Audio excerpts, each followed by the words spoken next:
Well, hello everybody. I'm back doing another live show. Not that far from the last one I did, but every once in a while there's enough news that builds up that I want to talk about some of the stories that are out there just because even a 10-minute video or so doesn't really do the whole issue justice. And I always love excuses to do more TikTok video reviews. I find it just fascinating watching the way that leftists on TikTok actually think through and present issues to the people who follow them, and just the wild kind of numbers that a lot of these people get in terms of viewership from people who are very young and impressionable and probably should be getting better, coverage of different political issues than some random guy who's half read an article from the CBC. But that's just what you can expect when it comes to online news coverage these days from the people that are, I guess, educating your 15-year-olds and whatnot. This is why I'm 100% against TikTok. I think that we should absolutely ban it. Yes, other companies manipulate their algorithms in order to influence people on different issues. The Israel-Palestine thing is a perfect example. There's in terms of reach, the reach of pro-Palestine/Hamas posts go 13 times as far as pro-Israel posts or posts going after Hamas and trying to take down narratives that are pro-terror. And that's kind of why TikTok is just so much worse than Twitter back in the day ever was, or Facebook is. For the most part, there is slight political manipulation when it comes to Facebook and LinkedIn and stuff like that, but it's never risen to the levels of TikTok where it's just blatantly you can't see anything that's even reasonable. And the sorts of people I review videos from are somehow popular Canadian creators. When their actual reading of issues or their understanding of issues is simply reading a fact like CEOs are making more money this year, and then they base their entire ideology like this person makes a lot of money. That means they're greedy, and that means we need to crack down on them and stop them from making this much money because they're exploiting their workers. You got very, very lazy socialists on TikTok. It's a breeding ground, and you shouldn't be that shocked when it is an organization that is effectively dictated to by the Chinese government. I know that there is a different branch of TikTok that operates out of the US, but obviously it operates on the sort of to the pleasure of the Chinese government if they were not to be shut down. If they allowed anything to be on there and may the best man win in terms of quality content, that would be fine, but obviously that's not what's going on, because if they tried to do that, Xi Jinping would have a serious problem. So yeah, hey TD, we don't need the WF, WHO, or the UN, 100%. And the thing is that it's almost like an obvious point. 100% I agree with you. The thing with the UN too is that nobody can tell me why we need the UN. There's just then this very weird reaction to Dr. Lesyn Lewis's petition saying that Canada should maybe pull out of the UN. I'm not even sure if Lewis actually wants to pull out of the UN. I'm not even sure if it's exactly necessary. To a certain extent, I could see leaving a shadow amount of money for the UN, not more than $1 million.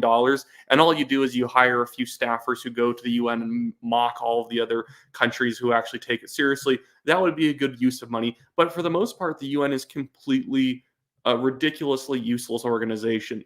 So we're past day 2 of the Liberals freaking out about Lesyn Lewis's petition, and not one person has yet been able to actually say what the United Nations does. Elected officials, people who make hundreds of thousands of dollars a year to engage in politics, cannot actually explain the political significance of the UN to Canada. While there is technically political significance, but only in the abstract sense that the UN acts almost like a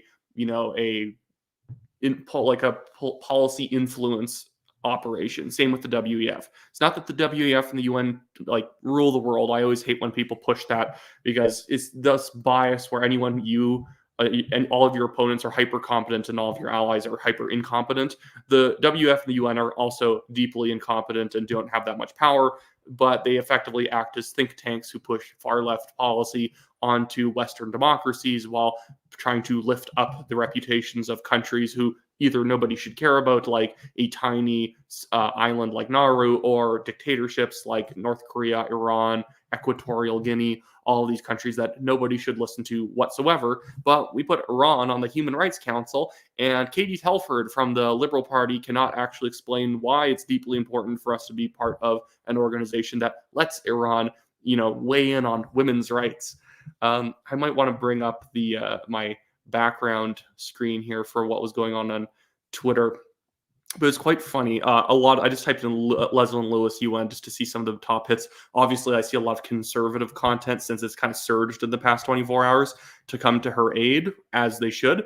But you get a lot of stuff from people like NDP MP Charlie Angus right here, a man who's been in politics long enough that he should know better. I think he's been in as long as Pierre Poilievre since 2004. And he says, 2 weeks ago, Poilievre ordered his MP to vote against support for Ukraine. Now one of his front bench MPs is leading the fight to pull Canada out of the UN. Conservatives are not playing to the are not. For a second, I thought he got something wrong. The conservatives are not playing to conspiracy base. They are the conspiracy base. What has Lesyn Lewis said that's an actual conspiracy about the UN? All she has said is that it's a useless organization and we should not be delegating our decision-making on policy to organizations like the WHO and all these other sort of UN subsidiaries where, for some reason, we take them deeply seriously on the medical advice they give to us, even though it was basically proven that the WHO was heavily influenced by the money that they were getting from China, even though it was less than the US because China was, increasing their funding. The WHO, assuming that the American money was going to stay constant, started leaning towards basically shaping their messaging around things that were going to help the Chinese government, something that's pretty duplicitous to do. But whatever, you can't have, it's just one of those things. But why? Well, what actual utility did we get from the WHO over the past 3 years? It was the organization where it said masks don't work, then masks work, then masks don't work. And it's like, even if I think the mask argument is ridiculous, at least be consistent about it. These people aren't even consistent about it. So why are we paying the UN? And this is only the money that goes directly to the UN, not the WHO. Why are we giving the UN $76 million a year? And people say, like, well, don't you care about world peace? What? Like, what war has the UN stopped in the past since its creation? In the past 75, 80 years, what have they actually done? Nobody can tell you because they don't do anything. I want to go back to what was going on with Twitter and Lewis. There's Lawton. It was a good video. I remember I watched that. There was someone else on here that was really freaking out. I looked over Rob Oliphant's tweet in my other video about it. He says, let's be clear, the UN has 193 member states and 2 non-member observer states. Canada plays a significant leadership role there on many fronts. Do the Conservatives want to isolate us from the world as the only country not in the UN? How are we playing a leadership role when we literally let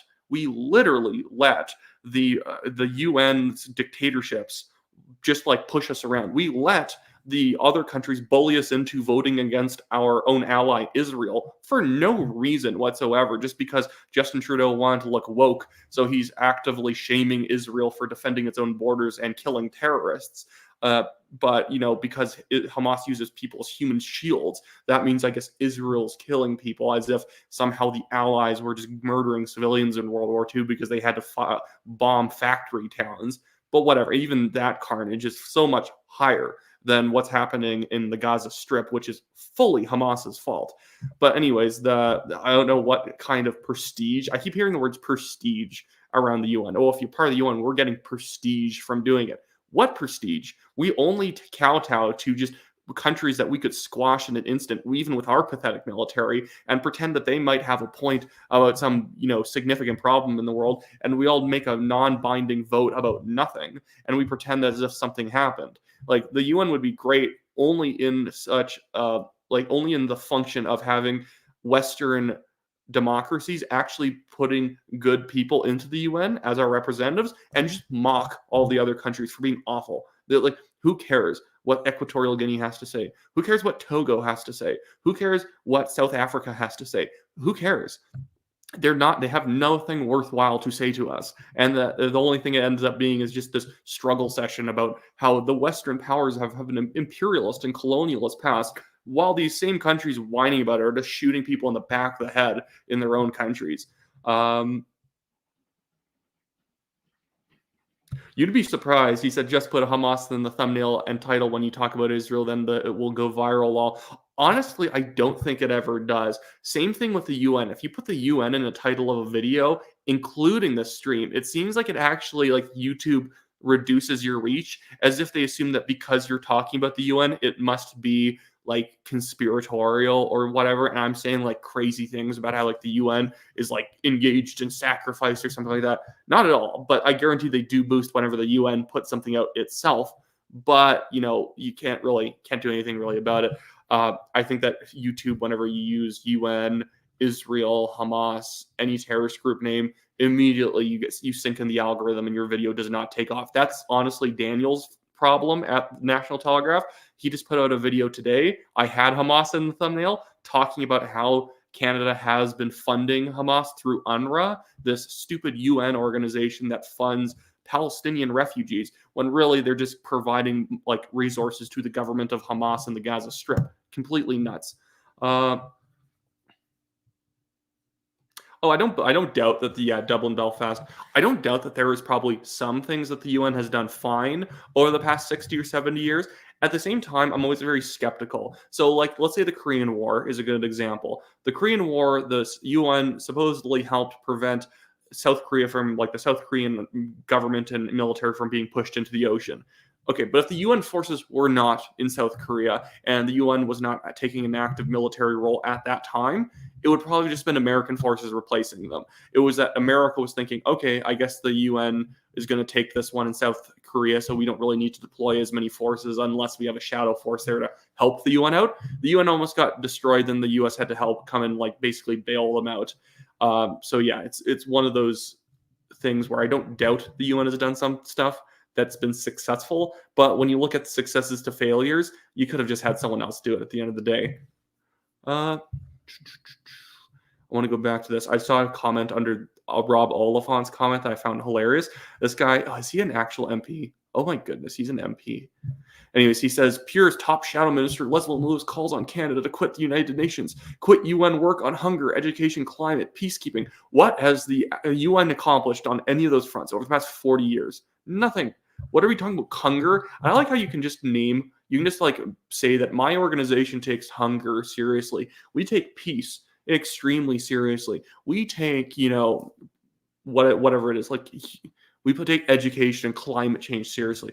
Who cares? What do I get? Do I deserve $10 million from every country on the planet if I start like the Wyatt's peacekeeping organization? I just sit in the basement and just talk about how much I like peace so much, and every once in a while I'll let Muammar Gaddafi into the room to yell about how much he likes peace too.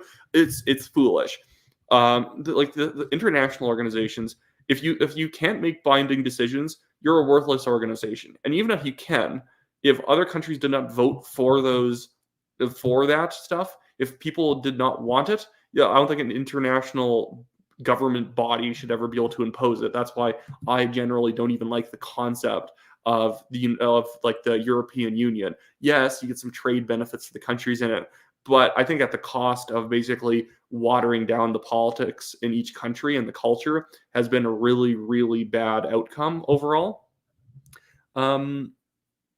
Yeah, there was a time when Canada was a respected peacekeeping nation involved in many conflicts. We used to have some of the best quality soldiers on the planet. That, yes, Canada did not nearly have as many military forces as Britain or the US, but the thing is that a Canadian soldier was like having a Navy SEAL on the ground. That's what I heard from people who were like Canadian veterans of like the Bosnia-Herzegovina crisis, where Canadian soldiers usually were really good at targeted operations. They executed things very well. And now we can barely pay to even, I think they said we have 2 weeks of military resources. So suddenly a war breaks out somewhere, let's just say it's in Canada, not even overseas.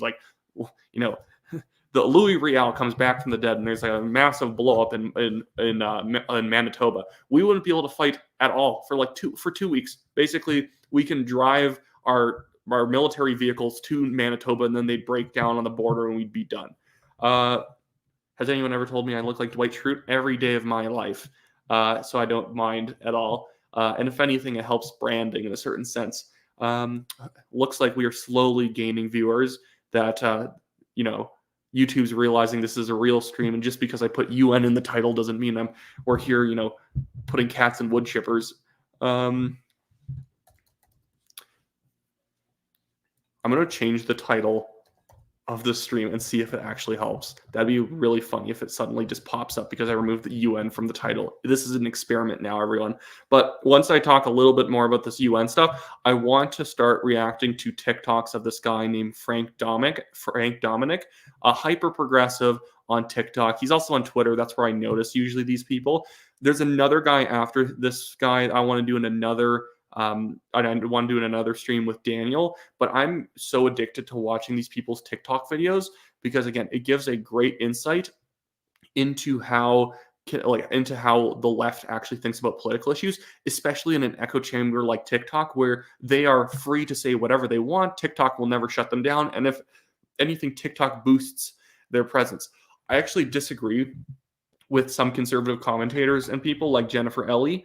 Or Ellis, I think, or Jennifer Ellie, I think her name is. She's a Canadian conservative First Nations activist.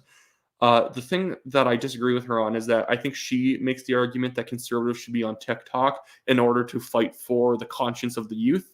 The problem is that by having any conservative content on TikTok, it makes it seem like TikTok's balanced, but the progressives must be correct because look how much much bigger their reach is. So it almost makes it seem like there is some real competition of ideas going on, and the left just happens to be winning. When studies will show you on specific topics, the outsized proportion of reach for some people's content, for progressive content and conservative content, is completely out of whack. Every once in a while, a conservative TikTok video will break through the algorithm and it will be pushed everywhere and become super popular. And then that person will have their reach quashed yet again because TikTok operates to not just generate money from ads and whatnot on whatever your kids are watching. It is also trying to generate political ideas in the youth. It is obviously pushing people in a left-wing, morally relativistic direction, which is also why you get so much degenerate content. Place like TikTok, I definitely do not have TikTok on my phone.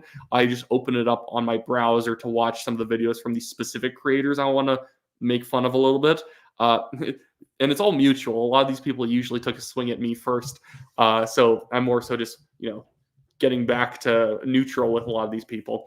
But the quality of the content here, it's like the one thing with TikTok too is that it's not a good platform to be delivering information. It's a man talking on a video that he's not going to, even though I've heard you can make videos up to like 10 minutes, the culture of TikTok is swiping through very fast videos. So you're not going to actually have 10 minutes to give people a high level concept. So it ends up favoring left-wing people who very much have sloganeering type takes on, politics that, it's like, exploitation of the workers, eat the rich kind of stuff does really well on TikTok. Not a Ben Shapiro facts don't care about your feelings long explanation about how a liberal idea is actually wrong when you look at how any of this stuff works.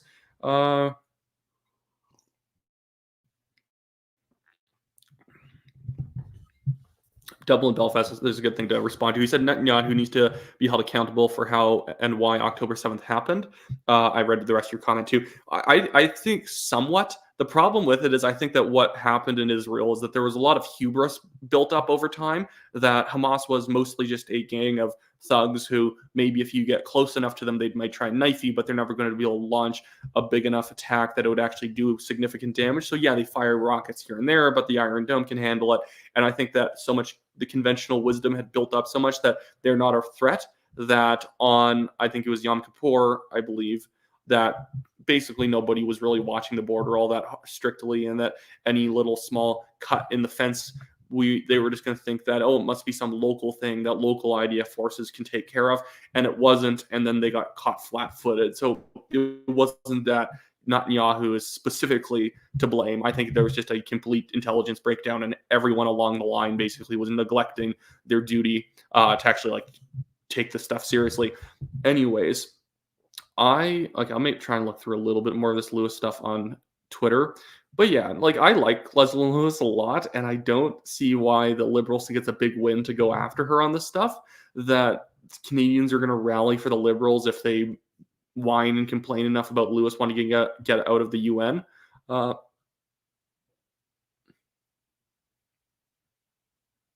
Here's this guy. What is he saying? Who is this guy? He's just a progressive conservative, I guess. Followed by Mark Gerritsen. That's telling. And he says, "Pierre Poilievre, is this idea so bad that you got Lesyn Lewis to post it? Are you insane? Now you want Canada to not have a say in what's going on in the world? The UN exists so that all countries can coexist in this world, and you want to run and hide. You make your billionaire donors happy. Okay, but billionaire donors, I guarantee, do not care about what Canada does with the UN. And this idea that we're going to be shut out about decisions made in the world. The UN doesn't make any decisions. It's resolutions, it's motions. It's like we're vaguely voting on something that I guess we can either agree or disagree on. This chat right now is more legitimate than the UN is, because at least we're not wasting millions of our dollars of our own taxpayers like money in our countries. At least we aren't doing any damage. Like the thing is, the UN is just a glorified, high school club. And that's the most embarrassing kids. I'm going to be really rude here, but the most embarrassing kids in university and high school joined Model UN, because Model UN is a joke. It's people arguing about, well, how are we going to tackle world hunger? Shut up. You can't. That's just how it works. Maybe start a business, start a factory, move jobs, get cheap energy to poor countries so that they can grow their economies. No, guys. It's like all this stuff about, can we borrow some grain from Russia and bring it down to, like, I don't know, Niger, so that we can help, stop some famine going on? It's like, what is this club existing to do other than teaching kids how politics absolutely does not work? It's not, world politics are not real politics. It's idealistic politics. It's fan fiction, effectively. And I think that all Middle Eastern foreign policy tends to prove that how foolish the UN is. The UN has always fails when it comes to the Middle East, because they don't understand how Middle Eastern countries think. For the most part, most Middle Eastern countries think in terms of strength and power. That is why Donald Trump was actually a fairly good president of the United States when it came to dealing with Middle Eastern issues, because at the same time, he wasn't the most hawkish president in the world. His ego actually kind of worked when it came to operating in the Middle East, because he gave people the impression that he will stomp on their heads if they try and mess with the U.S. or attack our allies. So when the U.S. hit Qasem Soleimani, the Iranian IRGC leader, the Iran immediately stepped back into line. It didn't cause a war, because Iran finally realized that if they messed with Trump in the U.S., that they were actually going to have a response being made. It's not exactly like an Obama, Hillary Clinton, what is that? What's that event that happened in Libya? Oh my goodness. Benghazi situation, where you basically murdered like a bunch of American diplomats and soldiers, and it takes us like 48 hours to respond. When you do something to the US, you got hit by a missile pretty fast, and that's where the Middle East got back into line. The UN thinks that if something goes down the Middle East and someone's gassing their own people, you can, bring them up for a vote in the Security Council and really wag your finger at it. And then China and Russia are probably going to veto the motion or the condemnation anyways. So it doesn't even matter at the end of the day. And think about how ridiculous that is. There can be a condemnation voted on, but because someone vetoes it, it's no longer a condemnation. It's like, well, maybe it's better just to go back to the way that foreign policy used to be done, that your own country would issue its own statement directly to the country that it was relevant to, and you wouldn't have a bunch of random who cares countries weighing in. Who cares about what the United States and Micronesia think about something? Who cares what Nauru thinks? Who cares what Togo thinks? Great people probably live there, 100%. Also, who cares? Because if I have to listen to Nauru, an island country, it's the only country on the planet which is only a singular small island. There's no little tiny other sand belts that it's one small tiny island. It's also the most obese country on the planet. As a random jokey fact, it's mostly because obviously they don't grow anything on the island, so a lot of stuff's processed. But that country obviously is smaller than the vast majority of cities in Canada. So based on that logic, Nauru gets one vote. The U.S. gets one vote. China gets one vote. All these other countries only get one vote in the General Assembly. And really, Nauru gets a whole vote. Well, it's like, well, let's try to have total equity between countries. These same people are the type of people who complain about proportional representation not matter, or we don't have proportional representation. They whine about not having proportional representation at the same time that they think it's a brilliant idea to give island nations with less than 10,000 people living there an entire vote that has as much weight as the vote of India, who has 1.4 billion people. But who I guess I just don't understand the brilliance of the UN. Why shouldn't every city have its own seat on the UN? Well, we even have two fake countries on the UN. I don't know what the other one was, but I think it's like we have Palestine technically sits on the UN, which is insane because it's a country or a non-member state which is fighting to not have elections because it's either going to be the current terrorist government in the West Bank or Hamas taking over, who is even more terroristic. But these people get a spot on the UN and they get to try and shame Israel. Whatever. I couldn't care less about what any of these people tend to think. But yeah, like Carl Tooze, this guy I was just talking about, we found the one conservative that Mark Friesen or Mark Gerritsen was referencing that had left the Conservative Party over all of this UN stuff. Actually, this reminds me, I do want to go look at that Mark Gerritsen post. It was just embarrassing. Okay. It was this one right here. This one was so laughable to me. Just the first part of it. He says, to all people abandoning the Conservatives, you're not leaving them, they left you. The idea first that somehow people are feeling disenfranchised by the Conservatives because the Conservatives stop being, pro-UN is extremely silly. And then on top of that, what's even funnier is just the idea that he's saying this at the time when the Conservatives in the latest poll are leading the Liberals by 14 points. Like, if I am Katie Telford running the communications behind the scenes for the PMO, I would go over and put a stiletto heel through Mark Gerritsen's skull. What are you doing, Mark? Stop bringing attention to polling numbers and what party has what support and who's popular and who's not popular. We are currently not popular, Mark. Shut up. That's why I always love watching the Liberals' communications these days, because it's like always every day a lesson on how not to do political communications. Never bring up subjects you do not actually want to talk about.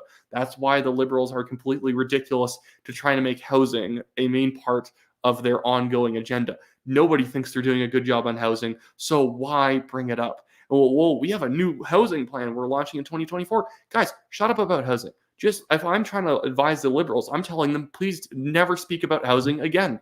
Everyone thinks we're clowns on it. Immigration, never talk about immigration. Although I do admit, if the Liberals had to avoid every subject they're doing bad on, they couldn't talk about anything effectively, and that's why Mark wants to talk about the UN. And the idea that Mark thinks that there is a significant portion of conservative voters who are now exiting, and there's an exodus from the Conservative Party because Lesyn Lewis doesn't like the UN, is bonkers to me. If you poll Canadians on what they think about the UN, what you're going to get is maybe 20% of people saying they hate the UN. You're going to get 10% of people saying they like the UN, and then everyone else is going to say they don't care. And so the Liberals talking more and more and focusing on things that people don't care about is not going to make, doesn't that make Lewis kind of look a bit silly because, she's talking about something that not that many Canadians have a great big, deal of care about. No. That just makes you guys seem weird for having to make it a big attack ad. That makes you guys seem out of touch, that this is what you're attacking your opponents for. But anyways, all so silly. I'm just going to quickly move over to this TikTok thing. I'm probably not going to do the longest stream today, especially just the way that YouTube has made it super clunky to start it off. But I will now I want to move over to this TikTok account of this guy named Frank Dominic. Again, nothing against him exactly, but I just find all this TikTok content extremely funny in how revealing it is about how these people think about politics. This one's pinned at the top, or these ones are pinned, and I want to talk about this one because at the same time, he is trying to propose that he is a very tolerant and nice person. he does this weird leftist trope, this Huber or Marcusean idea that you can't be tolerant of intolerant people, which is effectively their license to basically be intolerant of everyone, because if you're not tolerant, I don't have to be tolerant, and unless you're exactly like me, you're intolerant, so ergo everyone's a fascist and I can swing at Nazis whenever I want. And I just want you to hear what this guy I want to hear what this guy is like, how this guy like talks about this issue, because I know the cartoon in the background, this red one. I recognize this. It's this incredibly stupid idea that everyone who is intolerant, in your opinion, is effectively tantamount to a skinhead. So why should I have to respect anyone else's charter rights and whatnot? Anyways, I want to play some of this, or maybe I'll even play the whole thing through and then talk about it. I'm sure you've heard people say before, oh, so much for the tolerant left. But why don't we talk about the paradox of tolerance? So recently, a Niagara Catholic School Board trustee compared the pride flag to the Nazi flag. She compared the LGBTQ plus community to Nazis. You know, the people that were trying to eliminate the LGBTQ plus community and other. Dude, this guy cannot push his eyes out any further out of his head than he already is. I actually do want to break this down. I don't really want to just let him go. I know the stories that he's talking about these like people who are comparing LGBT flags to Nazi flags. They're not literally comparing like gay people to Nazis or trans people to Nazis. It's a dumb talking point by people like this guy. Nobody's actually doing that. What they're doing is basically comparing, I was going to say right, but it's a misnomer that Nazis are right-wing. They are literally socialists. A Nazi philosopher literally wrote a book called Das Ende des Kapitalismus, which I don't think I need you to translate for you people. But so the idea, people, any conservative, and I don't even like the comparison, never compare anything to the Nazis. It mostly is only ever going to make you look silly. But those who are comparing it, they're not doing it because they're the National Socialists are like the LGBTQ community or movement or activists. They're basically comparing the indoctrination that takes place in these kind of very authoritarian regimes to the kind of struggle session style way that a lot of like LGBTQ activists act, that you have to say the right words, that you have to teach the right things, or that we're going to try and ruin your life, we're going to cancel you.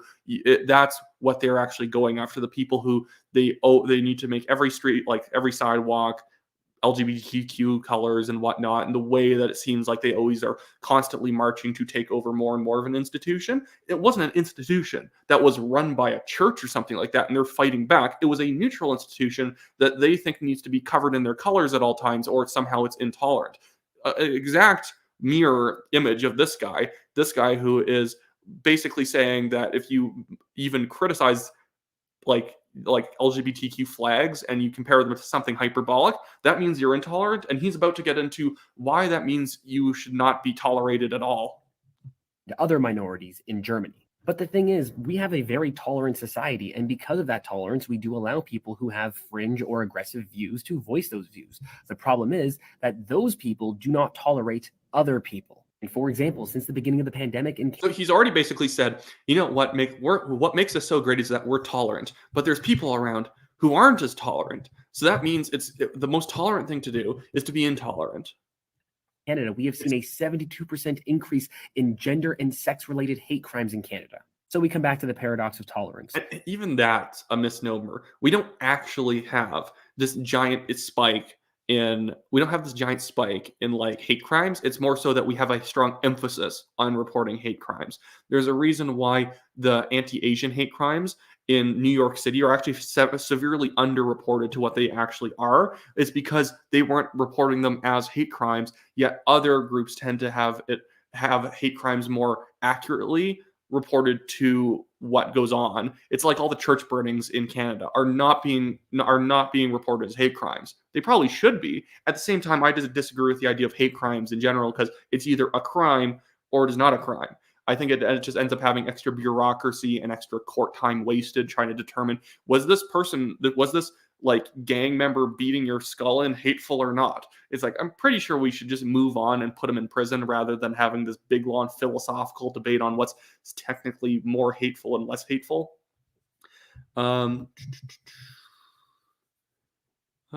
Anyways, I'll go back to that. I won't pause them too much. Should a tolerant society tolerate intolerance? The truth is, though, that unlimited tolerance can lead to the extinction of tolerance. As these hate groups embolden themselves and manipulate the power systems that we have, they find ways to strip powers from not just minority communities, but from the majority of people themselves. Like we saw this past week, where the majority of students and parents in the YCDSB wanted the pride flag to fly, but 6 people prevented that from happening. Remember, the government told the board to fly the flag. They still chose not to. So sorry, but it wasn't actually popular. It's just the government told them to do it. And there wasn't a referendum and everyone voted that they should fly the flag. And he's acting like there was these 6 bigots who walked in and then slammed their hands on the counter and said, "We don't want it." No, it was the duly elected trustees who said, "We don't want this in this we don't want this. It's political. It's not appropriate. It's a school. We want it," or "This is a school district that is supposed to be teaching people reading, writing, and arithmetic. Our flagpole should have the Canadian flag on it and maybe the British flag sometimes." That's it. That's what these people are arguing. They were elected by the community, but this guy basically will self-select or select out, cherry pick out the people who want something as being the majority whenever it suits him, not thinking about the fact that those school board trustees who blocked this represent tens of thousands of voters in that district. I'm not sure how big the community is. Maybe it's smaller, but they represent a large majority of people. The thing is that if the Calgary City Council wanted to do something, I do not like many of the Calgary City councilors, including our mayor, Calgary Mayor Jody Gondek. But if they do something, I'm not going to be like, well, it's just these 7 or 8 people. They tend to represent quite a bit of the city. Even if I think that if more Calgarians turned out, they wouldn't have been elected, they still represent people. But there's this idea that, everyone who doesn't agree with you is somehow like this illegitimate minority, like fringe minority.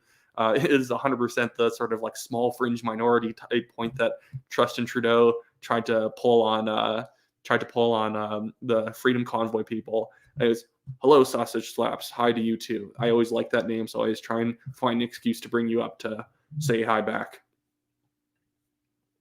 Sorry, going back to Mr. Franklin Dominic.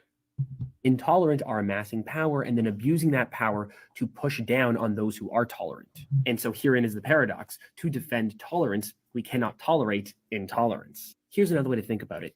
In our society, tolerance is not a moral standard. It is not a law. It is a social contract that we make with each and every person that we meet every day.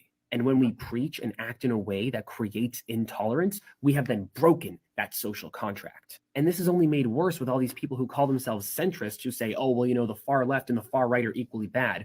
Well, only one of those groups is calling for the elimination of minority communities. Yeah, that'd be the Hamas supporters on our streets all over Canada talking about gassing Jews and eliminating the state of Israel and attacking Jewish businesses. But I guess this is probably how old is this video?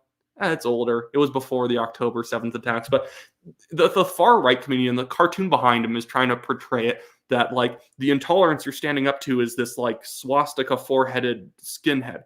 Guys, there are no skinheads in this country. There are very, very few, and they're losers. Nobody cares about them. There are far more Antifa activists who actively take part in brutal assaults, theft, smashing of property. But those people are all good because they're not tolerating the intolerant. And the thing is that what he's basically set up is it's not paradoxical, but he's effectively set up it's a kind of a Kafka trap, I guess, is that everything. Even he started to argue that the centrists are somehow part of the intolerance network because they are not directly opposing the intolerance, that they are going to somehow hand the keys over to a skinhead or something, when that's just never been a thing.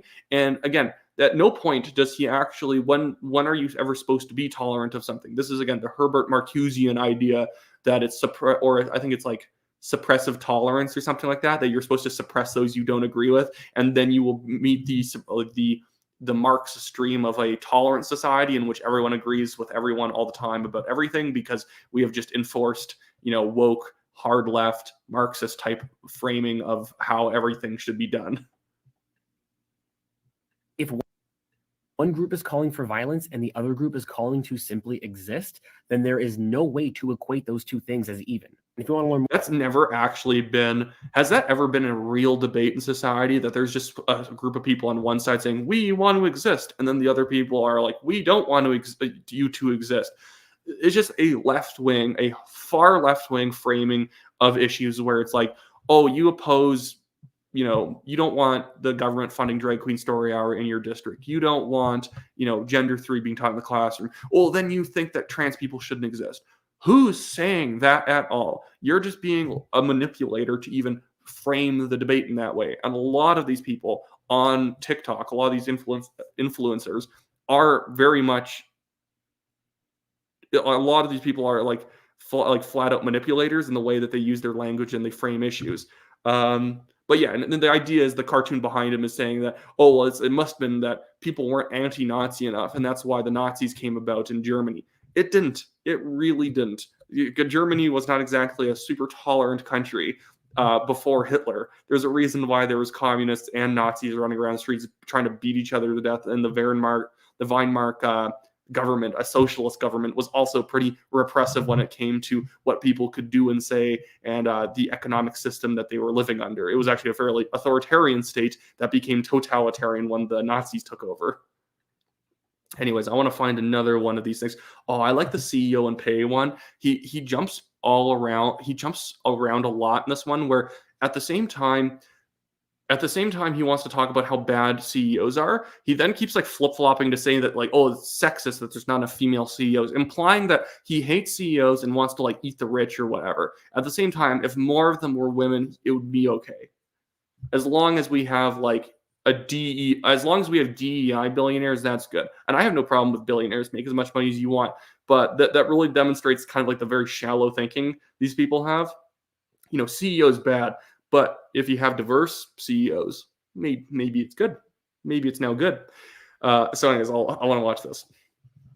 If you thought Canadian CEOs didn't make enough money, I have good news for you, because Canada's 100 highest paying CEOs have broken new compensation records. The new annual report showing that CEOs, most of whom are men, were paid an average of $14.9 million, up from the average of $14.3. Yeah, it's the top 100 earners in Canada. These people spend so much of their brain matter every day. They're the wavelengths of their brains, whining about like people who have worked so much harder than they have and are getting paid because they are able to bring more than $14 million in productivity per year. But I guess that's evil or whatever. And if you steal all of Galen Weston's money and you distribute it all among his Loblaws employees, you're not going to make anyone any richer than you're not going to make anyone any richer. You'd basically be giving people $5. Galen Weston and these people who manage large corporations are paid the amount they are paid to incentivize them to manage those companies, because the company board or the shareholders have made the determination that this man is worth more than $14 million in terms of the benefits he will bring to the company. But whatever. $7,162 an hour, or 246 times more than what the average Canadian worker makes, which means that before the end of the second day, the average Canadian CEO has already made what the average worker's yearly salary is. Who cares? I don't get this. I make less than the average Canadian worker does. I'm not mad when they go home. Did you know that by April you've made more than I'm going to make this entire year? Who cares? They should just tell me to screw off. Same thing with these billionaires. Or these, not even, we're not even talking about billionaires. We're just talking about millionaires. Who cares what they make? What are they not? Did they not expand the company? Did they not make the company more productive and get more people employed? And those people who worked for a long enough period of time got raises? Did that not happen? But the thing is, all the stuff, all the socialist type stuff is about resentment rather than actually trying to make it. It's the idea that Margaret Thatcher had, that the Labour MPs that were criticizing her towards the end of her tenure would have been happy if poor people were poorer as long as rich people were less rich. Because at no point does this guy actually make the argument that somehow he doesn't actually propose a measure that would make everyone better off. He's just simply attacking the concept that some people can be more successful than others because he's a flat out socialist.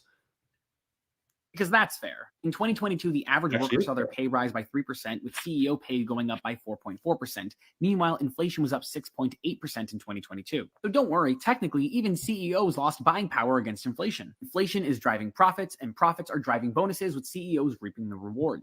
Did you just hear that? And did that not make you like twitch in terms of how silly that was? Listen to that again. It will make your head hurt. It actively makes no sense what he just said. So you'll notice at first he'll acknowledge that while CEOs are only making 4% more, 3% more, or whatever than they did last year, that their buying power has gone down. Okay, fair enough. Good admission to make that they are making less in terms of per dollar value. But then the next sentence he contradicts himself. Is already made what the average worker's yearly salary is, because that's fair. In 2022, the average worker saw their pay rise by 3%, with CEO pay going up by 4.4%. Meanwhile, inflation was up 6.8% in 2022. So don't worry, technically, even CEOs lost buying power against inflation. Okay, he just acknowledged that CEOs have lost buying power against inflation. Also trying to compare the top 100 CEOs increase in pay as 4.4% to the average worker's increase in pay is silly. It's a sample size of 100 against a sample size of literally millions of people. That is not a good comparison to be making. Anyways, but see, now you'll see what he does on the pay side, where suddenly he acknowledges that they're making less because of inflation, and then is driving profits, and profits are driving bonuses with CEOs. Inflations are driving profits, and profits are driving bonuses. That is an inversion of what he just said. How is it that you're making less money per dollar, yet the inflation is driving profits? He doesn't actually seem to understand the difference between profit, the money you have after all of your expenses, and the value of it in the economy, and revenue. This is the Jagmeet Singh mistake, saying that Sobeys had a 30% or 20% increase in profits this year. It's like, yeah, because they sold a gas station chain that they owned, and they no longer profit from that gas station chain. It was a one-time profit. Overall, companies make more revenue, but grocery store chains have actually been falling in terms of their overall actual take-home profit because they've been having to slash their margins even deeper in order to keep customers still coming at the same time as to still be able to make some amount of money. I think they even said that like places like Sobeys and Loblaws, they were down like 4 or 5% overall in what their profits were worth year to year. They've not been like exactly killing it, but be mad at them because they technically have more money than you. If you live life being mad at people because they have more money than you, the sin of covetousness, you're not going to have a very pleasant life. CEOs reaping the rewards. And this report has been going on for about 15 years. And when it started, the average CEO was making closer to about 150 times the average worker. Meanwhile, in Ontario, the average CEO makes 300 times the average worker. Topping the list was the executive chairman of Restaurant Brands International, the company that owns Tim Hortons. Tim Hortons, the company that's notoriously good to its employees, with him bringing in 151. I always hate when people say that stuff. Like, give me an example. What have they been doing to their workers that's so horrific? The thing is, I know that you're going to find some story. There's some anecdotes. Here's a Tim Hortons that wasn't treating its workers right. Overall, is Tim Hortons a bad place to work? I'm pretty sure working at Tim Hortons is a far better alternative than other places. I worked at a liquor store for 5 years, made minimum wage the entire time, and it was a fine job. I'm not someone who got like some nice cushy internship because of a parent or something pulling strings, and I'm now talking down to people who make less. I make less than these people. It is Tim Hortons, McDonald's, grocery stores, any retail outlet. It's a much better job than working on a factory line in 1910. And it's just not just the idea that, well, it's better relatively. No, it's much better. And just because someone technically makes more than you, multiple times more than you, who cares? That's one person. And guess what? I'm not working 80 hours a week like some of these CEOs are doing, so I don't deserve anywhere close to their money. $1.8 million, not in salary, exclusively in the form of share-based and option-based awards. Oh, and by the way, only 4 of the top earners are women, which is the same number as people named Mark and Scott on the list. Representation. Sorry. What's his problem? Is it good? Are CEOs good or bad? Is a CEO now good because it's a woman in his eyes? Because he seems to have a very anti-CEO or anti-rich person mentality. But now he's mad because on the top 100 list of most successful businessmen or highest paid CEOs in the country, he was mad before, but then he saw that there was only 4 women on the list. Women generally less competitive than men, so it's not a shock. I don't think any woman's going to be particularly offended by that fact. But he was mad before that the CEOs were making a lot of money, but then he saw there's only 4 women. Now he's really mad. Again, The implication being that if it was 50-50 men, women, he'd be like, you know what? I really want to eat the rich and put the landowners' heads on pikes, but I saw that they're very diverse, so I'm okay with it now. Whatever. I don't get it. Report recommends making a new top income tax bracket, removing the corporate deductibility of pay packages over $1 million, introducing a wealth tax, and increasing the capital gains inclusion rate. Basically, we have tools at our disposal. Maybe we should use them to make things more equal. Because have you ever thought that people would, stop working or move to a different country or, not like outsource, do something else if they weren't allowed to make money in Canada? People will want to make the amount of money that they want to make. And if you prevent people from doing that, you will find that your whining about rich people will only end up making poor people poorer when people stop opening businesses in Canada because they don't get any economic benefits for managing bigger and bigger corporations the way that these CEOs are. They're bringing these people on not because, this is just my golf buddy and I'm going to pay him $14 million a year to run my grocery store chain.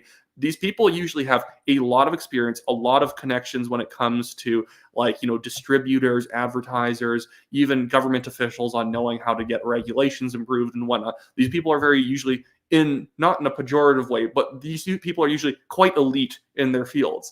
And do you think that Galen Weston for Loblaws is going to do the job for only $500,000 a year, a job that is that takes far more effort than any government job? But is Mr. Frank Dominic here talking about how Dr. Verna Yu and the former AHS CEO that the National Telegraph helped get rid of, did he ever make a video complaining that she was making $750,000 a year to do borderline no effective work, only making our healthcare system worse in Alberta and getting paid handsomely for it, and also massive amounts of other sort of benefits she was getting? She was probably more close to $1 million if you probably got all the travel expenses, food, all the other extra events she got to go to that nobody else could go to. But it's bad that Galen Weston helps run a successful business that employs tens of thousands of people in Canada, whereas Verna Yu was being paid almost $1 million to make things worse. And it's like, and this really comes down to the thing that Jagmeet Singh was going on in one of his recent Twitter posts. Is it more greedy to have a lot of money, or is it more greedy to not have a lot of money but want other people's money that you did not earn? That's how actual greed works. Greed is about wanting things that are not yours and that you did not earn. And this guy and people who are typically more on the side of the NDP and the Greens, very much, they're not actually mad at any real inequality or real sort of, I guess it's technically inequity, but I think inequity is a silly concept in the first place. But there's no real inequality here. Galen Weston had to jump through all the hoops that were available to anyone else. They're just mad that he ended up actually being successful at it. And Frank Dominic is not exactly, killing it here, sitting on TikTok whining about it. If in the last 15 years, CEOs went from making 150 times to 300 times the average worker's pay, what's going to happen in the next 15 years? Maybe. Who cares? Other than the fact that inflation, which this guy pretty much supports through all of the, giant government spending measures that he ends up supporting, Frank Dominic is what am I trying to say here? Sorry, but he'd be the type of person who would have been pushing for the sorts of policies that were making the average workers paycheck worth less, and that would have been empowering CEOs in terms of the effect of inflation is always going to hurt people on the bottom the most. And I bet this guy whined as soon as the government got rid of CERB, a program that was getting a lot of young people to quit their jobs and put more work on people who are actually there in the long haul. At the same time, it was creating massive inflation. And don't tell me that people didn't quit their jobs because of CERB. They quit it because there was a pandemic. 22-year-old girls weren't quitting their retail jobs because they were scared of the pandemic. Oh my goodness. I want to see if there's another good one here. Oh, this one's funny. It was about Christmas shopping taxes, tax credits. I don't understand his point very well, and it's another one of those things where he just doesn't understand the world and how it works. He honestly, I'm not sure if this guy ever grew up poor or he's from a wealthy family, but he definitely comes across like someone who came from an extremely wealthy family and is just out of touch, or he just doesn't understand basic concepts, because this one is incredible with him assuming everyone who's poor is like literally like living in a ghetto on welfare. Christmas gift shopping was expensive this year, but what if the government subsidized it? What would that look like, and what would it do? Let's say in a hypothetical economy, things aren't going so great and people are struggling to buy Christmas gifts. The government That's literally our economy right now. I'm not sure what he's talking about. We could just literally stay in reality for this one. might be concerned because Christmas time is when a lot of small businesses make it into the black and become profitable for the year. So the government has two options, taking subsidies off the top or giving a rebate afterwards. A more left-wing progressive approach would be to take the cost off the top. And a more conservative right-wing approach would And cost off the top, he will eventually endorse the idea of subsidies, and maybe this is just him not knowing the meaning of words, but taking costs off the top would imply that we are now going to put price controls on different products. And when we're talking about in the context of Christmas shopping, where people are going and buying unique items for family members and friends as gifts, how much of a bureaucracy does he actually think would be created by trying to have government officials going around trying to reduce overall prices on different products? And again, at no point is this man ever going to endorse, tax relief, because that would be a good idea. But government, we should have a massive government bureaucracy who's going to go and figure out what novelty Christmas items should be capped at to make sure that people can afford more around the Christmas season. And how is that going to get businesses in the black if you're forcing them to make less money on each product that they're selling? Usually you make more money as a retail store during the Christmas shopping season because people are usually a little bit less price sensitive when they're trying to buy something special for somebody, and money becomes no object. Okay. which would be a rebate. Let's just say in both scenarios, the government is going to subsidize the cost by 10% and you're buying a $50 gift. Therefore, the subsidy is $5. In the first scenario, you go to the store and you pay $45 for the gift. That's all you have to worry about, and then the company takes care of getting the rebate from the government. Let's remember, if the government was actually controlling the price, the amount of inflation that would cause to do all the price controlling would make that thing cost probably $55, and then it would go back down to $50 to make up for all the subsidies and price controlling measures. In the second scenario, you pay $50 to the company, and then later on, you collect the rebate from the government. This could take weeks to months. Or in some situations, it may not be applied until tax season. Which system would you prefer? When it comes to subsidies, the reason that rebates don't work is because you need the money in the first place to make the purchase to then later on collect the rebate, and sometimes you might forget to collect the rebate. And if you could... Okay, this is what I consider the left's weird propensity to treat poor people like invalids. If you are a lower income individual, this guy thinks that you are actively $5 away from death and that you need the money now, or that you're not going to be able to afford the thing that you're purchasing is in front of you. I got to tell you, and it's not a scenario that really happens typically. If you're $50 away from bankruptcy, you probably shouldn't be buying anything that you don't absolutely need. And then the idea that like you need the money now and you might forget to get your rebate. Do you think that someone as low income as he's describing here, again, a financial invalid, do you think that they're going to forget to collect their rebate, sir? It's Dominic, Dommy boy. Are you really under the impression that people are not going to get the tax credit, the 10% tax credit for all the gifts that they bought? Because, I forgot.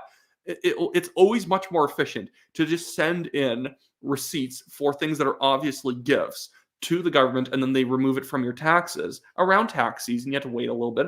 That's far more efficient than government officials having to enter a chapter's indigo and to figure out what every item should be worth, or trying to take 10% off of it, in which it's completely unenforceable. Or his other solution, he kind of implies, but he keeps muddling it with like language that sounds more like price capping.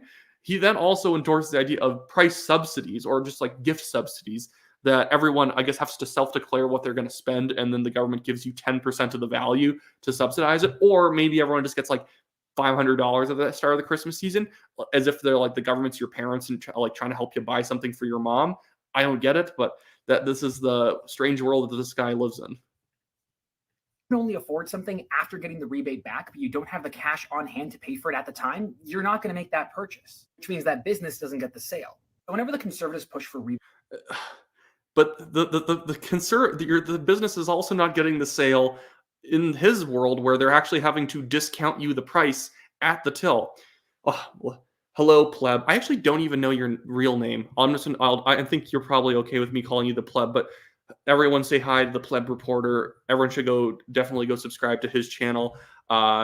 Daily political videos, kind of like I do things, a little bit of a different style. I think Pleb would argue that his is more of like a show and mine is more of like clips, in the sense that I do one topic and I talk about it for maybe 5-10 minutes, where he'll do a 20-minute episode with like 3 or 4 topics, a little bit more like the Ben Shapiro show in its style.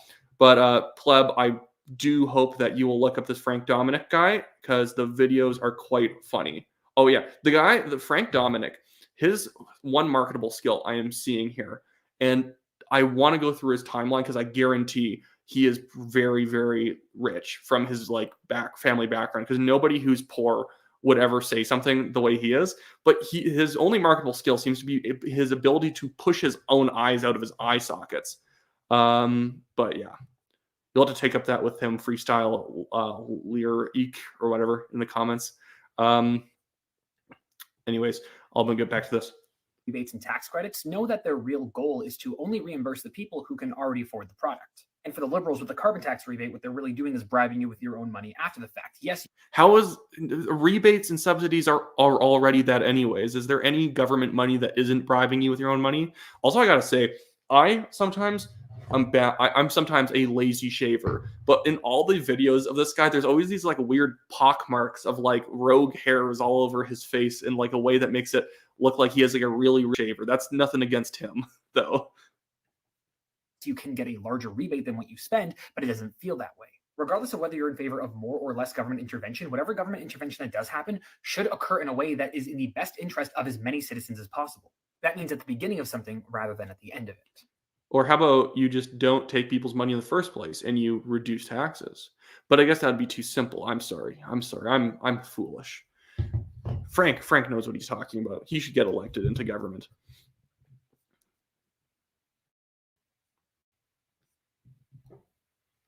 I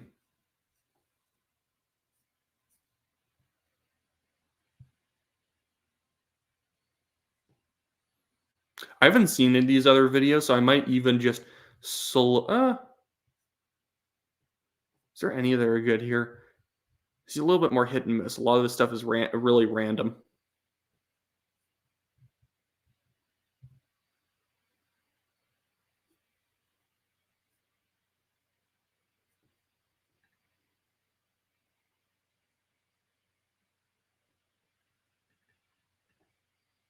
Pleb, you should watch Justin Burrows. He's hilarious. His TikTok. I did a reaction with Daniel the other day, and it turns out that Justin Burrows is an actual convicted criminal who stole $5,000 from his old employer. And this guy was telling us about economic ethics in one of his videos. The thing with, I think Rachel Gilmore is more savvy than any of these other TikTok guys. They all make the same bad content. I think that Rachel Gilmore at least knows how to press buttons the right way to make her stuff go viral. A lot of these guys are just like shotgunning content out, and it's none of it's actually really doing anything of note. This is one of those people who also doesn't believe in polls until the polls actually say what they want. Ooh, this one's going to be good because he's going to talk about immigration. Negative feelings towards immigrants are at a decades-long high, with 45% of Canadians saying that there are too many immigrants coming to Canada. And I think that it's very fair to say that this is a sentiment that crosses party lines. But when we look at what it was historically and what it is now, it's very interesting to see why. Like, this is the highest amount in my lifetime, with the next closest spike happening after 9/11. One that very quickly went down and led into a plateau. And I don't think that this is necessarily about negative sentiments about immigrants. I think it's about negative sentiments about the housing prospects as we bring in more immigrants. And there's a lot that goes into this. Like, even in Ontario, we don't even know how many international students that we have in our province that are taking up housing. And on top of that, we're going to be bringing in tens of thousands, hundreds of thousands of immigrants. And the question is, where are they going to live? Immigrants almost always settle in the core GTA.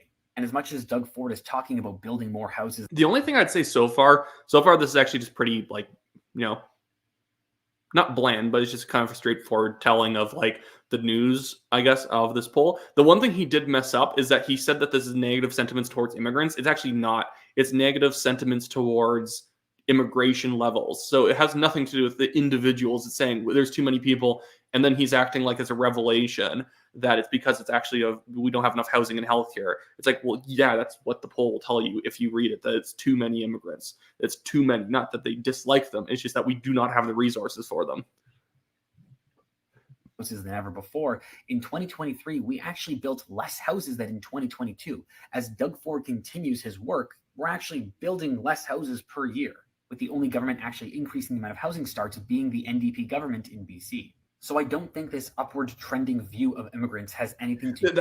That's a really silly thing to say, that like, oh, only the NDP and BC are building more houses. The BC has is the biggest basket case when it comes to housing in general. It's that percentage-wise, BC's increase has been the biggest in Canada, but it's still the worst. It would be like if San Francisco built 100 houses next year, they would be the biggest improver in terms of the rate of new houses being built, because San Francisco builds nothing because it's so restrictive on what land you can and cannot build on. That's the problem too. Also, I guarantee that this guy does not make a follow-up video saying that Sean Fraser, the housing minister, is incompetent and the Liberals are not making good on their housing program. I don't even think there should be a federal housing program. If there's going to be anything, it should just be putting pressure on local governments and, calling them out for having terrible housing policies and being too restrictive. That's all they should be doing. But this guy will only probably ever do something if he can call out a conservative, although I'm not sure if you really can call Doug Ford a conservative. Do with actual immigrants. I think it has to do with domestic internal policies Okay, there you go. He corrected. Specifically regarding housing.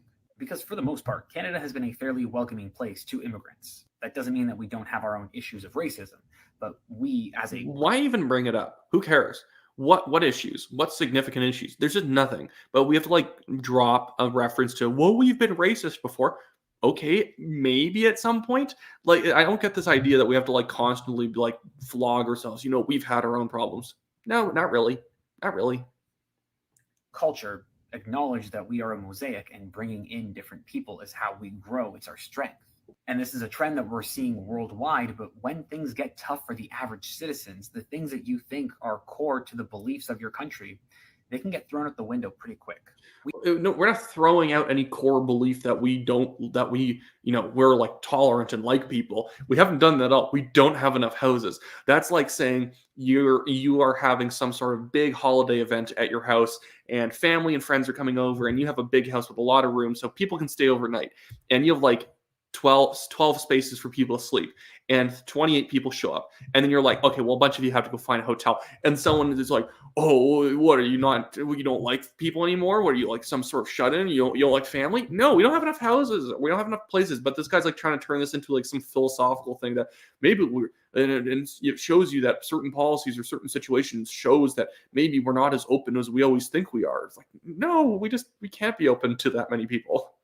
We are living through a massive time of change. The next 10, 20 years, I'm not saying they're going to be hard, but they're definitely going to be different.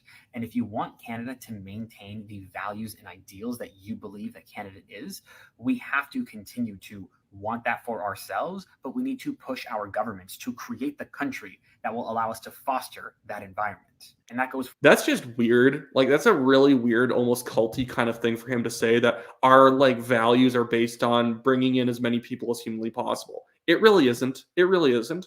Obviously, every country in North America and South America are going to have a heavy immigrant population, since it's a country where people show up from elsewhere, because it's not really there's not that big of a native population overall.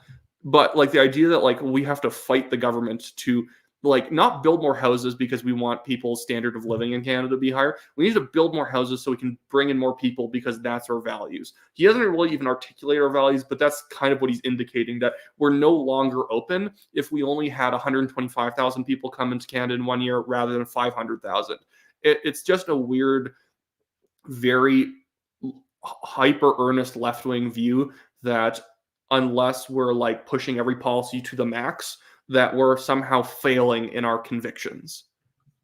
For all levels of government, federal, provincial, and municipal. Because if any of those levels of government prevent us from building multi-unit housing, or otherwise housing that would create density, or otherwise housing that would allow for more people to live in those places, it's going to make it impossible for us to bring in more immigrants. It's going to make us more xenophobic, not because of the actual fear of immigrants, but because of the fear of what might happen to the standing of people who. Sure.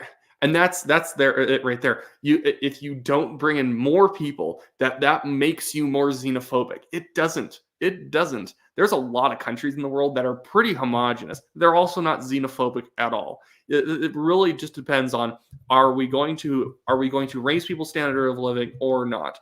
And that's the problem when your immigration rate starts outpacing housing and healthcare.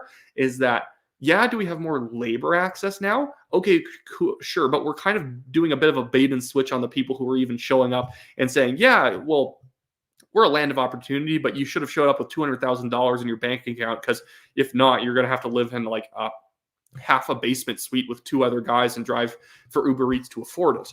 That's not compassionate. It's not the antithesis of xenophobia. That's just silly. Currently live in this country. So we need to do better. We need. Oh, goodness. I hate that, Ernest. We got to do better, guys. We got to do better. We could be doing better.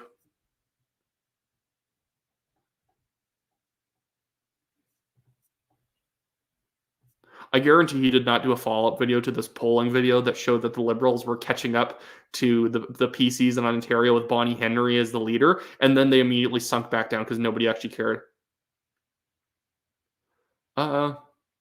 Piers the Grinch. I don't know. I kind of want to watch that. The other day, Poilievre threatened to keep Parliament sitting through Christmas by introducing thousands of amendments. This was in an effort to get Trudeau to drop the carbon tax. What is going on down there? Oh man, what a flipping Grinch. What a Grinch. Pierre Poilievre wants people to pay less taxes? What a Grinch. He should probably be thrown into a lake. What a Grinch. Oh, goodness. This is where it's such a low effort way of looking at politics. Oh, he made Liberals stay longer in Parliament. What a Grinch. He made them do their jobs and actually maybe try and do some tax relief for Canadians. Ugh, disgusting. Grinch. What happened that made Pierre end up looking like this? Well, first off, Pierre did this on Hanukkah, which meant that a bunch of Jewish MPs were unable to celebrate it with their families. Not only that, Pierre Poilievre was missing in action. Okay, but Hanukkah is a multi-day holiday. It's a little bit silly to think that if the Parliament's still in session, you have to like literally just pass everything the Liberals want to pass because it's Hanukkah. That's not how real life works. For most of it. Oh, but don't worry. At 1 a.m., he showed up with burgers for his Conservative MPs. But I guess after...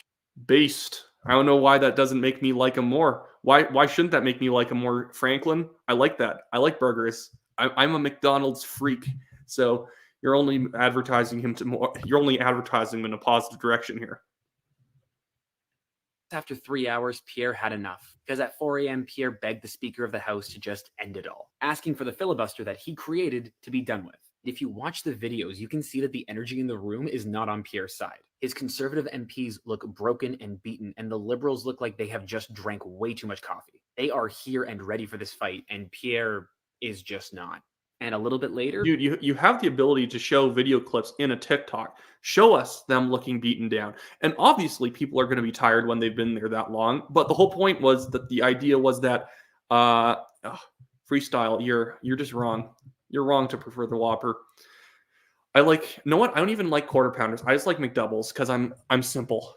I'm a simple man. I don't want mustard or ketchup on it. I feel like I can get mustard ketchup at a store and put it on things at home. If I'm going to be paying for anything at a restaurant, I don't want just random condiments I can get elsewhere on it.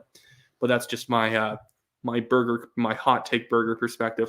But yeah, obviously MPs are going to look a little bit beaten down because they've been here that long. And all the Liberals had to do was give people tax relief and they could have gone home.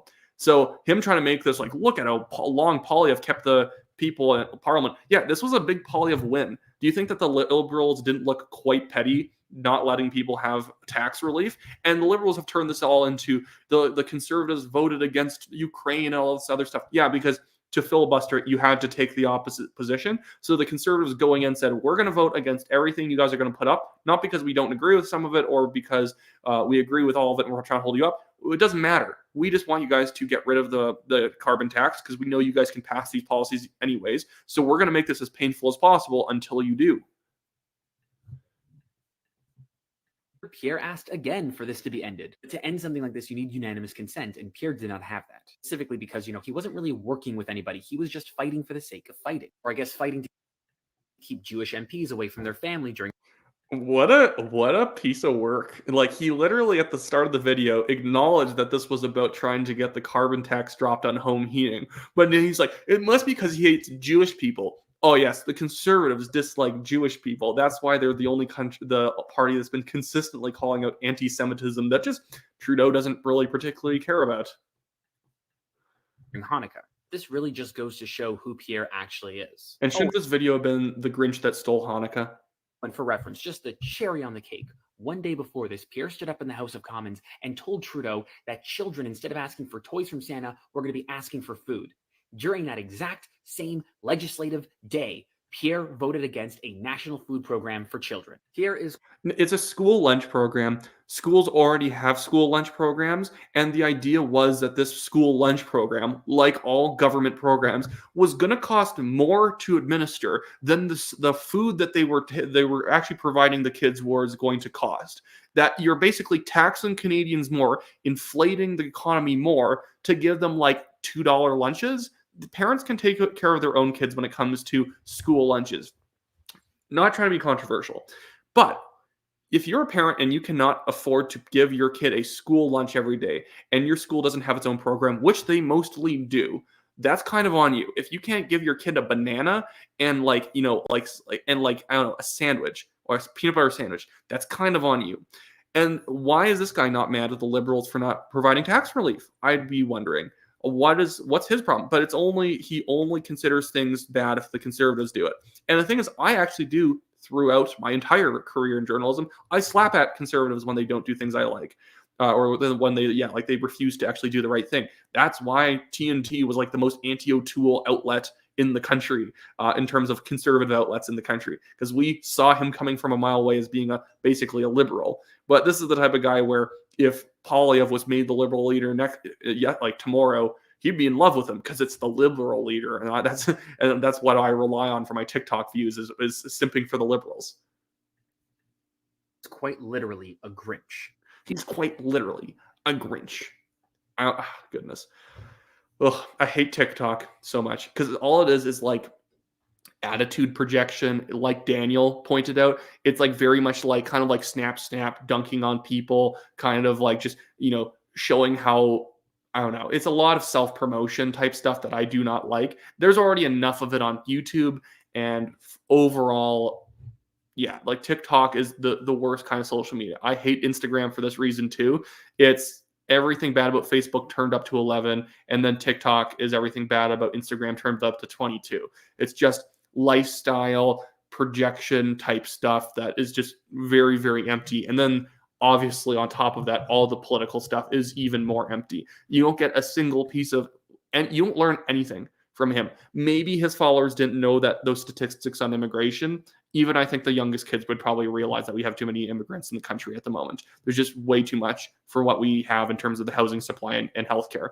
But the idea that anyone's learning from people like him or Justin Burrows, the guy we've responded to a few other times. I think there's a guy named we're going to be doing called like Mr. Boots or whatever, who's also on TikTok. This one Mr. Boots guy, he got mad at me and started or whatever, because he was trying to make fun of me. And then I pointed out that he was literally the guy who came up with a conspiracy theory that the IDF was planting Arabic copies of Mein Kampf all over the Gaza Strip. And his evidence was that on the book in English letters, kind of horizontally or vertically going down, so you would have to turn to the side, it said Mein Kampf in English or German or whatever. Yeah, it's German. And he's saying that, obviously the IDF was planting these books because why would an Arabic book have English on it? Okay, one, it was German. And does he realize that if you buy the book Sun Tzu's Art of War, you will have Cantonese on the cover of the book? It's not because it's not because a Cantonese conspiracy planted these books in Canada. It's because when a book comes from another country and is famously associated with that language, they tend to incorporate that language in the cover often. But again, the content on TikTok is horrible. If you have kids, do not let your kids use TikTok. It's a horrible site. They will learn nothing. It will make them dumber. I just want to plug a couple things before I go here. I'm not sure if you guys have signed it yet, but in the comments, I have posted the link to Lesyn Lewis's UN petition.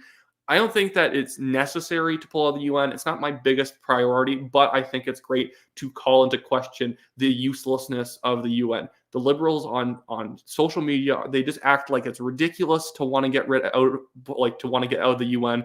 At the same time, they can't actually justify what Canada gets out of our relationship with the UN and the countries on the UN.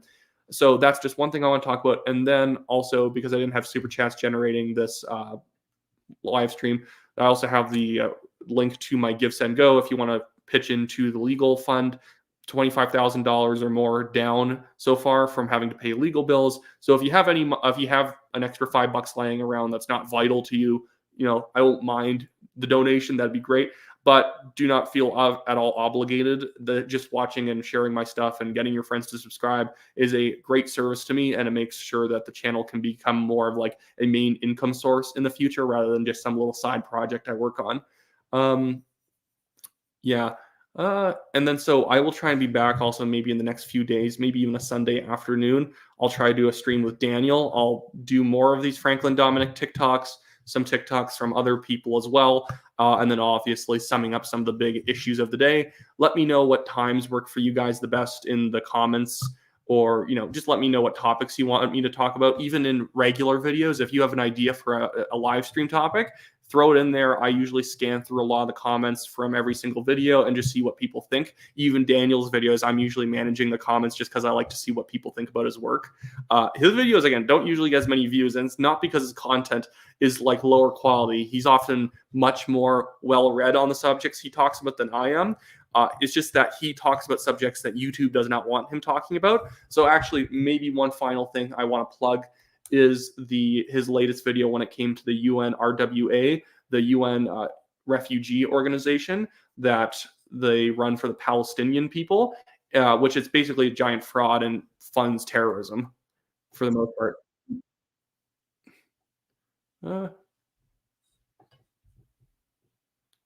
Sorry, I'm just grabbing that quick.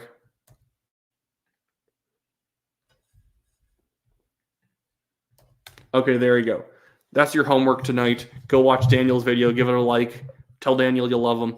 And I'll see everyone in a future video, another live stream. And I'll hopefully title it in such a way where YouTube doesn't suppress my reach with people. Because usually when I do a live stream, it's like over 100 people watching. This time it's like piddling around like 40 people because, I don't know, they don't want me putting UN in the title of the stream.